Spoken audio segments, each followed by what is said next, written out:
эфирдеги эле кетире берели. Урматтуу замандаштар, биздин экинчи катышуучубуз Рыскүл Акимжанова пробкада калып азыр келген экен, бирок тема актуалдуулугун жоготпой биз ушул жерде кайра улантып отурабыз. Себеби көз караштар дал келбей кеткен учурлар да бар экен. Жолдон көрүп келдиң да? Ооба, мен көрүп келдим, бардым көрүп келдим. Чыдабай кетип жазыптырсың. Мен ортомчулар боюнча кошулбайм, мени кошкулачы деп биз Самат байке экөөбүз, Манас байке экөөбүз көрбөй эле калып кеттик да. Кайсынысына кошулган жоксуң мисалы?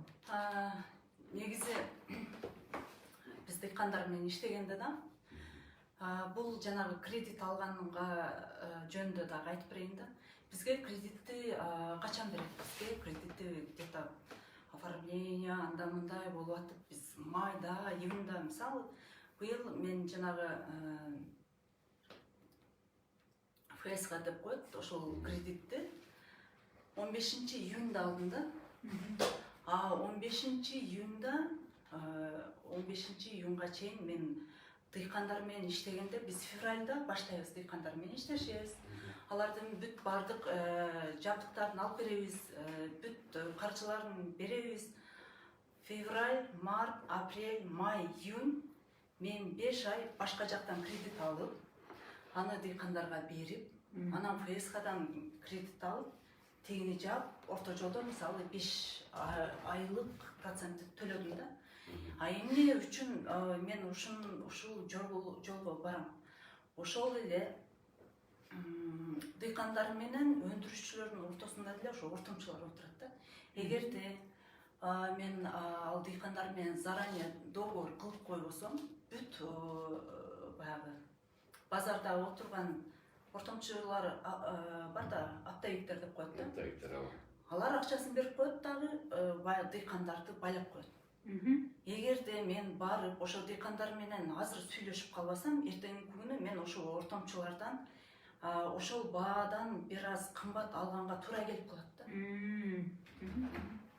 Ошол ортомчулардын бардыгы дыйкандарды байлап, эгерде дыйкан ал ортомчул менен иштебейм дей турган болсо, аны просто немеге киргизбей коет. Базарга киргизбей коет. Бул деген мына, мисалы дыйкандардын ортосунда, жанагы эт ташыгандардын ортосунда, ошол эле азыр чырылдап жүрүшөт, сүт ташыгандардын ортосунда дагы жанагы ортомчулар деп ызычуу болуп атат да.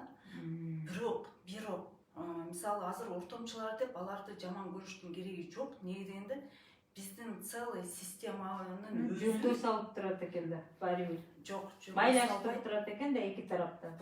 Бул мындай, кандай десем, вынужденная мера да. Неге дегенде мен туруп турайын. Бизге мисалы неме жок. Өндүрүшчү баягы дыйкан менен өндүрүшчүнүн ортосундагы прямой цепочка, прямой чынжырча диалог жок да. Бизде өндүрүшчү дагы жок. Неге дегенде дыйкан баягы бизде переработканан глубокий переработка жок да, негизи эле жок. Дыйкан өстүрөт, болгон өстүргөн нерсесин только базарга эле сатат. Ошол мен бүгүн кече обращение кылдым. Жанагы перецтен поставка алам депчи. Кыргызстан боюнча перецти эмне кылат? Эми баары өстүрөт, эмне кылат? Базарга алып барып сатат. Андан башка вообще выбор жок да. Эми ошол келгиле перециңерди биз переработка кылалы, поставлалы, ошону экспортко чыгалы. Эртеңки күнү мисалы Сокулукта барсаң, Сокулукта машина менен барып болбойт да. Аябай сасып атат. Эмне үчүн сасыйт? Ал жерде бүт баары капуста эгет, капустасын ошо талаага таштайт. Талаага таштап эле ошол жерде чирип, сасып, Сокулукка, особенно Нижний Сокулукка барганга невозможно да. Эми ошол эле дыйкандарга мисалы объем боло турган болсо, биз неме беребиз да, заказ беребиз да. Сен капуста айдаба, сен картошка айдаба, мына сен перец айда, же сен аны айда, же муну айда деп биз өзүбүздүн заказыбызга жараша дыйкандарга дагы мындай регулировка кылып турабыз да. Бул өндүрүштүн эң баягындай пайдалуусу дагы ушундай системаны жөнгө салып турат. Бизде жанагы ортомчу боюнча дагы улап кетейин. Бизде Кыргызстандын брендин тааныта турган ушул кезге чейин бир дагы продукция жок. Мисалы, Фасольчу. азыр фасольга келем да. Тажикстанда Жавони деген компания менен биз кызматташабыз. Ал Жавони Тажикстандык эмес, ал итальянская компания. Ал Тажикстанга өтө чоң завод салган. Ошол жерден пахтаны өстүртүп, өздөрү переработка кылып, пахтадан джинсы жасап чыгарып, анын бардыгын ошол жерде эле тигип туруп, анан европейский бренд менен Европага, Америкага жөнөтөт. Тажикстанда сырьёну ошол жерден алып атат. Сырьёну жергиликтүү ошол Тажикстандан алат, бирок Италиянын компаниясы. Ооба. Эми бизде бренд боло турган продукциялар аябай көп, бирок муну бренд кылышпайт. Негизинде кызыкчылыктар бар да. Ошол эле биздин жаңгак, ошол эле мисалы иранский фисташка канча турат, Кыргызстандын фисташкасы экесе кымбат турат. Өзгөн күрүчү да, ошоларды бренд кылсак болот. Ошол эле фасоль. Эми фасольду бренд кылсак болот, бирок эмне үчүн бренд кылбайбыз? Эмне үчүн фасольду опять также өстүрүп эле кайтара сатып атабыз? Бизде переработка жок. Бул мындай стратегический дагы мааниси бар да. Бизде ошол эле ортомчулар билебиз, ортомчулар башка улуттун өкүлдөрү да. Дыйкандарга өстүртөт, алардын эмгектеринин бардыгын жыйнап алат дагы, баягы эле ортомчулар баягы фасолдун баарын алып чыгып кетет. Эгерде мен барып ошол жерге завод салып, келгиле, мага бергиле, переработка кылып туруп, ошол переработка болгон продукцияны экспортко чыгаралы десек, ошол жерде турган мафия, ортомчулардын мафиясы просто мени киргизбейт. Анан эртең күнү мен банкрот болом. Мунун бардыгы ошол жерде мафия болгон кимдер? Бул фасольду ошол жерге сырьё катары алып чыгып кеткенге кайсы мамлекет кызыктар? Эми аны түшүнгөн киши түшүнөт. Рыскүл, мен ишине кыстырма. Кайда иштетүүчү иш каналы менен фермердин ортосундагы мамиленин формуласы жок. Башаламандык өкүм сүрүп келе жатат деп сүрүтсөк болот. Туура? Айтып эле келет да. Эми мына ошол мамилени жөнгө сала тургандай практика бизде бар. Кант кызылчасы менен кызылчасылардын ортосунда канча жылдан бери туруктуу формула менен кызматташуу жүрүп келе жатат. Туура, кант кызылчасын алып барып базарга сата албайсың. Туура? Эми бирок кант кызылчасы дээрлик 800 000 тоннага чейин сырьёну алып кайра иштетүүгө жөндөмдүү шартты түзүп туруп, анан кийин дыйкандарга өзү жардам берди. Алгачкы жылы биздин практикада менин да тиешем бар. 15 кишиге элдер кызылча сепкенди да билбей калды. 15 кишиге сеялка алып беришти. $4000 завод жардам берди, $4000 дыйкан өзү кошту. Ошентип биз баштаганбыз 4,5 гектардан. Атаң жакшы, энең жакшы, сен эк кызылча бул кирешелүү деп атыпчы. Андан кийин айттык, ушундай баада алынат 320 тиңден депчи. Бул формула иштеп кетти. Ошол 2016 жылы менин эсимде бир катарлуу түрктөрдүн кызылча ката турган комбайндары бар болчу. 3 жылдан кийин 100 комбайн калды болду. Немистердин, Европанын жанагы 200 000, 300 000, 400 000 евро тура турган комбайндар келди. Бул жерде иштин көзүн билиш керек да. Албетте бул калемпир же помидордун маселеси бир аз дагы оорураак. Себеби кызылчаны айлаштан тапшырасың, байкачы. Калемпирди базарга алып барып сатсаң да болот. Эгер жакшы баада укса өздөрү жүктөп чыгып кетет Россияга же Казакстанга. Бул жерде мына кайра иштетүүчү фабрикалардын, заводдордун күчү аз да, кубатсыз. Муну айтып атпайсыңбы сен? Али биринин шапкасында бирин кийдиргенге мажбур болуп атасың. Туурабы? Баягы силерге болгон ишенич фермерлер тарабынанчы кандайдыр бир эме да. Анан биздин мамиле түзүү маданиятыбызды төмөндөмүз. Ой, айтпаңыз. Жок, эми бул чоң тема, бирок мен ойлойм да, мисалы үчүн эгерде жакшынакай завод болсо, дейлик, белгилүү бир көлөмдө өзүңөр жетиштиришиңер мүмкүн. Жанакы критикалык минимумду өзүңөр кыйналып, ушунча кыйналганга жараша ушинтип болсо болот дейм. Жок деген 30% өзүңөр өндүрсөңөр. Анан кийин фермерлерди ар түрдүү да. Азыр ошо жанакы ой жүгүртүүсү, көз карашы алдыңкы катмарлар фермерлер көп. Ошолор менен белгилүү, көп эмес. Мамиле түзүп, ушундай жолдон чыкса болот. Себеби ошол кызылча боюнча иштегенде мен ушундай түшүндүрдүм да, мисалы үчүн. 10 000 фермер менен мамиле түзгөн жакшы, же болбосо бир 50 чакты ири кызылча өндүрүүчүлөр менен мамиле түзгөн жакшыбы деп, ошо заводдун кожоюндары менен отуруп чечкенбиз. Мен айттым, ошо ири. Ошентип азыр ири эмес алды 500 гектарга чейин. Биз өзүбүз эле 200 гектар чектик мисалы үчүн. Ошо 3-чү жылга барганда кызылчанын 3-төн 1-ин ири чарбалар бере баштады. 3-төн 1-ин орто, баягы майда өндүрүүчүлөрдүн саны 3-төн 1 дегендейчи. Кыскарды. Көрдүңбү?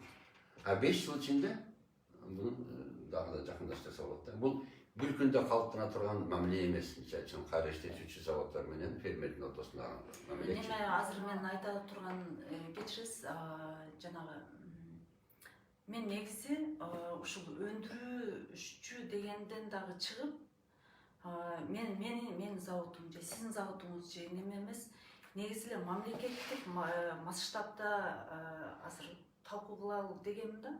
Мамлекеттик масштабда биздин сыртка эмне чыгара алабыз, эмне предлагать ете алабыз, жана ошону кантип биз ошо сыртка чыгыш үчүн Кыргызстандын ичинде кантип ошондой брендировать этип чыгабыз. Ушул жана брендинг максат чаки мисалы Ош шаарыныкын түзүп берип атат азырчы. Анан мен мынтип карайм да, ушул мисалы Айбек Сарыуулу мына ушул максат чаки мындай бир алдыңкы сиз мисалы алдын ойлонгондор көп да биздечи, эмнегедир. Анан бирок ошолор бир чогулуп, мен азыр Рыскүлдүн айтканын аябай жакшы түшүнүп турам. Ушул айmy чарба продукциясынын брендинг деп туруп Кыргызстанды мындай сыртка таанытуу дегенде биз эми андай нерсеге аралашып көргөн эмеспиз да. Анан ушу айmy чарба министрлиги мисалы ушундай жаштар менен мындай болуп туруп иштесе дегенди айтып атасыз. Мисалы фасоль кимдики десе ол Кыргызстандыкы дегенди. Ушундай өзүбүздүн бир жеңил жайга деле керек нерсе бул бренд да. Мисалы бизде май чыкпайт.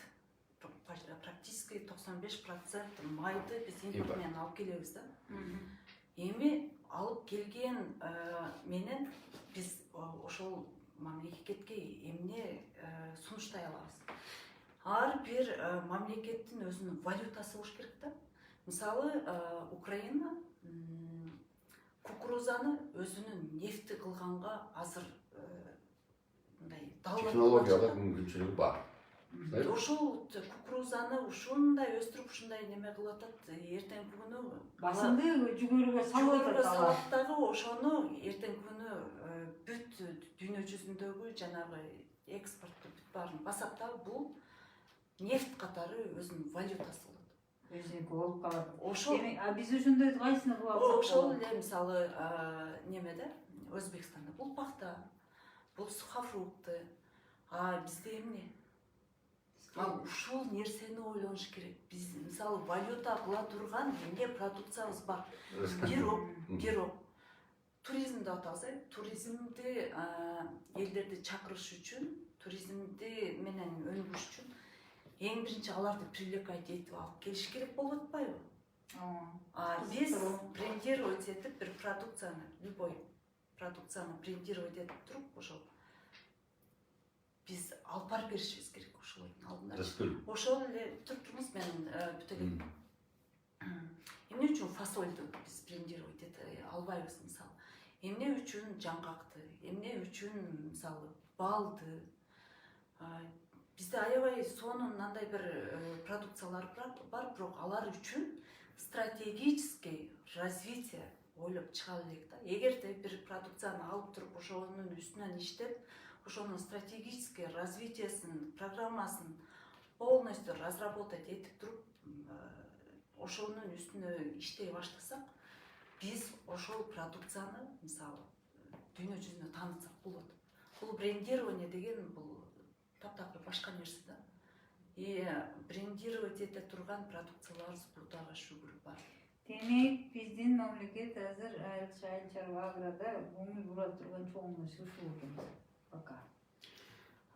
Аграрный деген ушундай Агробренд. Ушундай бир чоң чаржайт анан мен мисалы министр болуп барган кишилерге аграрный немеде сельскохозяйственный министрлерге мен боорум ооруйт. Неге дегенде башка министрликтерден айырмаланып, ошол министрлик только сырттагы чет элдик мамиледен көз каранды да. Биз сыртка чыга алабызбы, биз сырттан кандайдыр бир сырыя ала алабызбы, то есть биз баягындай тышкы мамиледен көз каранды ушу министерство ошондой да. А эгерде кандайдыр бир саясат жүрбөсө, кандайдыр бир тышкы саясатта мындай алака береке болбосо, министерство эмне кыла алат? Мындай жагы да бар да. Мисалы, бир саясатчыбыздын бир эле сөзү үчүн мындан 2-3 жыл мурун граница жабылып калган, билесизби? Ошондо мисалы мен чесноктон аябай күлгөм да. Биз чеснок эккенбиз, биздин заказдарыбыз бар болчу. Бизге баягы экспортко кетиришибиз керек болчу. Просто тупо жаап койдук границаны. Жазга чейин алып отурдук, каныбыз чириди, просто баалар ыргыттык да. Мына тышкы мамлекет, чет элдик мамлекет, кошуна мамлекеттер менен болгон мамиленин маанилүүлүгү ушунда да. Мен кичине системалаштырышка аракет кылалы. Бренд жасамак өтө кымбат удаа болчу. Ошо кымбат. Мен жүйдөн башташ керек. Сиздер ушундай эле местечковый немелерден бир аз Мен местечковый эмесмин. Сиз азыр мен байкап бери келе жатып сиздин бардык немелериңизге Эмне деп келатасыңбы? макулга келе жатам да, депчи. Отурсаң, менин көз карашым боюнча бизге айыл чарба өндүрүшүн толук менчикке бериш керек, киргизбесин бизге. Министрлик болуп, биздин баягы урматтуу депутаттар, жаңы келген 90 байлар эмне кылып бериш керек? Мына жылдар бою бизге фермердин жолун тосуп келе жаткан мыйзамдар бар. Толтурам. Бул жерден кошулам. Биринчиси бул эмне жаңы технология, бул жаңы жабдык. Туурабы? Мындай деген түшүнүк бар да айыл чарбасында. Негизги өндүрүш каражаттары, кошумча өндүрүш каражаттары. Негизги өндүрүш каражаттарына кирет жер, ал менчик, нур үстүнө нур, жакшы. Андан кийин мына рыскулап берген жабдык негизги өндүрүш каражаттарына кирет. Биздин мамлекет эмне кылып атат? Ассалам алейкум дегенде эле Рыскүлдөн канча кошуна төлөдүң? Канча кошуна төлөдүң? Кошунасы бар. Жана быжы биримдеги эшиктен тиги кирелектелер. Быжы биримдеги таңгулаган кошуна бар бизге. Анан жанагы кошумча нарк салыгы деген бар. Анан кетейин, киреше салык. Кай жерде кирешип түшө баштаганда анан алышың керек. А бул кишини чек арадан эле тоноп атат. Кирелек эле тоноп атат. Ошондой тоскоолдуктарды алып салсын. Анан Между кийин прочим, кумтөрдүн пошлина салынса. койду биз талабыбызды иштетип алалы. Жок, мен салыштырып атам. Канышай. А кумтөргө жамынып билесизби, канча байлар агротехника балакет чөлөкөттөрүн ошо кумтөрдүкү деп киргизип ийген, биз муну иликтегенбиз. 329 миллиард сом Кыргызстанга кирген. Мен мына 90 байларга кайрылып кетейин да. 90 бай деп ат койдуңуз. Ага, сиз жанагы ыйырлык дегенден должна отойти деп туруп, анан сиз өзүңүз ыйырлык коюп атпайсызбы? Жок, бул жакшат деген коюп, бе? манка деген жок да. Эми Манка деген жок, 90 бай мен деди. маданий түрдө айтып атам да мисалы. Бирде бар да 70 бай, 80 бай, 90 бай дегендер. Жана ортомчу дегенде силер ярлык неметпегиле деп Мен оюмду айтып алайын, бери кара. Жылдардан бери жабдыктарга, негизги өндүрүш каражаттарына 200 миң сомдон жогору болуш керек имиш. Эгер ошодон жогору болсо, кошумча наксалын төлөбөйсүң, э? Ошон ылдый болсо, төлөйсүң. Эми мен дыйканмын. Мен кетмен чапкан кишимин. Менин эң негизги өндүрүш каражатым бул кетмен. Кетмен Аламедин базарында 200 сом. Кайсы жанагы 120 неменин сунушу менен болгон бул. Кайсы асмандан түшкөн телесонун сунушу менен ушул мыйзамга кирип калган. Эми өткөндөгү жанагы чил депутаттар баягы 200 миң сомду дагы көтөрүп салды. Кимдер алар? өзү Биз эл кимбиз ошондой Ой, эл өкүлү, элдин уулдары алар. көчөдө жүргөндөрдү качанга чейин шайлайбыз, сабатсыз немелерди мисалы. туура. Мен айтып атам го, депутаттар, жана кайрылдым мен. Урматтуу депутаттар, бизге кийлигишпей керек. Эгерде силер айыл чарба өндүрүшүн билбесеңер, мыйзам чыгарсаңар, чыгарбайбыз силерди. Чакыргыла. Министрлик кийлигишпесин. Салык Министрликте кодексине өткөндө талкуу болуп атат. Барышты барчылар, бардыңарбы мисалы? Эч ким чыккан жок. Жок. Сунуштарды алдыңбы? Сунуш кылды. Бирок бизге барганда бизге предложенияны берип атат да. Мен ушундай немелердин бардыгына барам. Бергенден кийин окуйсуң, анан сызасың, кайтара бересиң. Всё, кайтара эле кийинки барсаң дагы эле ошол берет. Кайра эле ошол биринчи кагаз. ким чакырды силерди? Мисалы, былтыр баягы майга экономика министрлиги ошол Минэкономика тараптарды чакырып аткан да. Анан мисалы былтыры да майга жанагы пошлинасын алып коебуз дегенде мен чыркырап ошондо мен неме бул каршы болгом да. Хотя мен главный жанагы импортер май менмин да. Бирок мен ошол жерге каршы болдум. Мен айттым, биз баягы неменен рыноктун тенденциясын мынтип карап турабыз да, балына карап. Азыр жайындасы бүт жанагы производительдер запасын ыргытат рынокко. Кое тургула. Азыр по-любому баягы баасы төмөндөйт. Хотя бы ошол пошлинаны албай турсаңар, өлкөнүн казынасына, мамлекеттин казынасына хотя бы пошлинадан бюджетке акча түшүп калсын. Жок, аябай баягы неме баягы жайындасы жаңы урожайга келгиченде производительдер бүт баарын сливать этет да рынокко. Ошол убакытта пошлинаны алып ташташты. И так ал жерде арзандамак. Арзандаганда баягы рынок деген өзүнө-өзү баягында регулировка кылат да. 3 ай пошлинаны алды дагы кайтара жаңы урожай. Баштап жаңы урожайда жаңы цена болот. Сентябрдан, октябрдан баштап бүт бардыгы жаңы урожайга жаңы баа менен кетет. Сентябрдан, июньдан сентябрга чейин пошлинаны алды дагы, анда и так баягы неме болчу да. Арзан болчу. Кайтара сентябрдан баштап пошлина киргизип койду. Наоборот. Именно жайындасы пошлинаны киргизбей туруп, ошону Ким сунуштарды, ким киргизди ушуну? Антимонополия, мисалы, мен канча жолу чакырдым. Канча жолу барып айттык. ошол жанагы сахарниктердин ассоциациясы, сахарниктер бардыгыбыз барабыз, май ташыгандар барабыз. Мен сахар да ташыйм, май да ташыйм. Мен аларга да кирем, буларга да кирем. Антимонополиядан чыкпай калдык. Эми түшүндүрүп айтсам түшүнүшпөйт да. Же булар атайы бир пиар үчүн кылып атабы дагы. Монополия менен Рыскүл монополия менен элдин алдында талкуу көрбөйсүңөр? Жок, таанышайын. Ал мындай да ооба дейт. Биз барабыз. А мындай Анан айтканда ушундай кое тургула. Сентябрдан баштап поштаны ошондо алгыла. Мына жаңы жылдын алдында аябай спрос көп болот. Ошондо басын көтөрүшөт.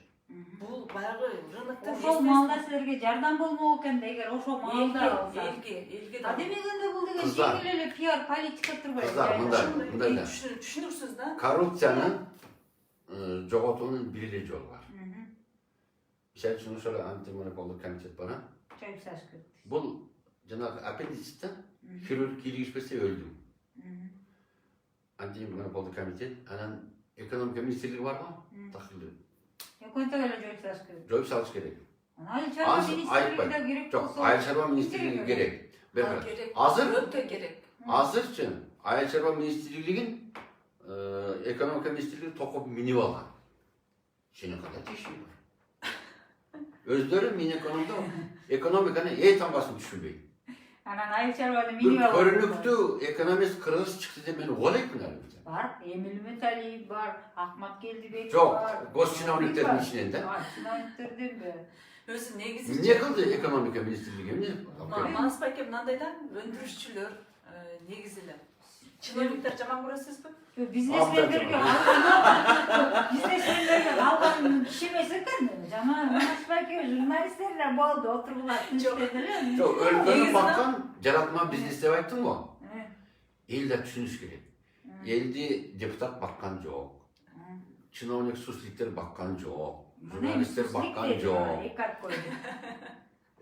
Элди баккан биз мына. Чиновниктер Манас Саматов агайды сотко бергилесилерди, сусликтерди, депутаттар силерди токсонбай деди. Ошо менен бүттүкпү дагы суроолоруңуздар болсо, мага кечиресиз, сизден кечирим сурайм, Манас байке сизден кечирим сурайм, анан сиздин публикаңыздан кечирим сурайм. Мен Элден кечирим сурап бардым.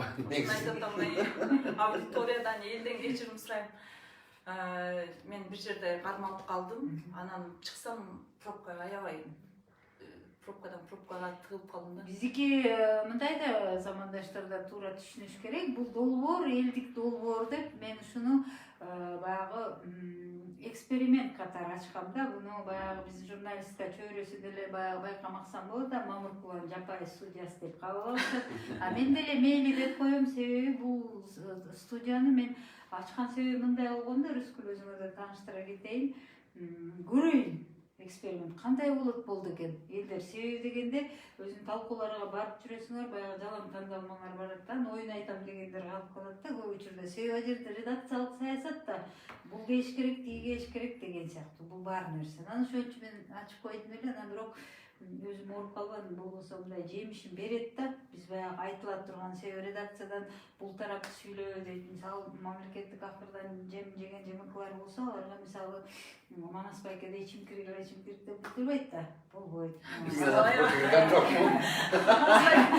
сонун платформа таап алган турбайбыз. Азаттыкка барса, мисалы мейли алардын өзүнүн редакциясы бар дегенде, анан отуруп ойлодум да, ортодогу эл кайда барыш керек?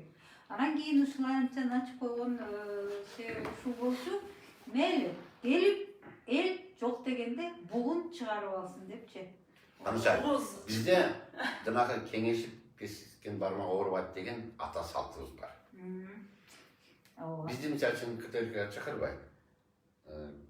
Айрыкча негедир азаттыкка чакырбай калды. Башка менчик каналдар чакырышат, биз оюбузду ортого салабыз. Азыр алар эмес, министрликтерге чакырып алган. Чакырбайт, ооба. Биз мисалы деген азыр мен бирөөнүн пикирин окуп калдым, ошол айтып турса депчи. Менимче башка каналдарда деле ушул дыйкан термелерге тиешелүү долбоорлор бар болуш керек. Болгону мен ушул мындай байкайм, айыл чарба менен ушул социалдык бир Aha. кереги жок, бир эмелеринде мамиле кылабыз да. А түшүнсөк, саясатчылар баарыбыз түшүнсөк, эң керектүүсү эки тармак да. Ошол Эң керектүүсү эки тармак. Анан мен мисалы долбоорду эле ачып коет болчумун, мисалы көчүрө бересиң. Эмебизде канча жыл кечиресиз. эмебизде секрет. Ошону менен бүттү биздин эфирибиз, а? Мен өчүрүп кое берейин, а? Да? Рахмат, Hazır достор. bitirdik ağzımdan prima efir bitirdi zaten. Кандай кылып бүттүк экен? Вот Али. студияны ачты экен көргөзөт. Ona da söyle tutarız.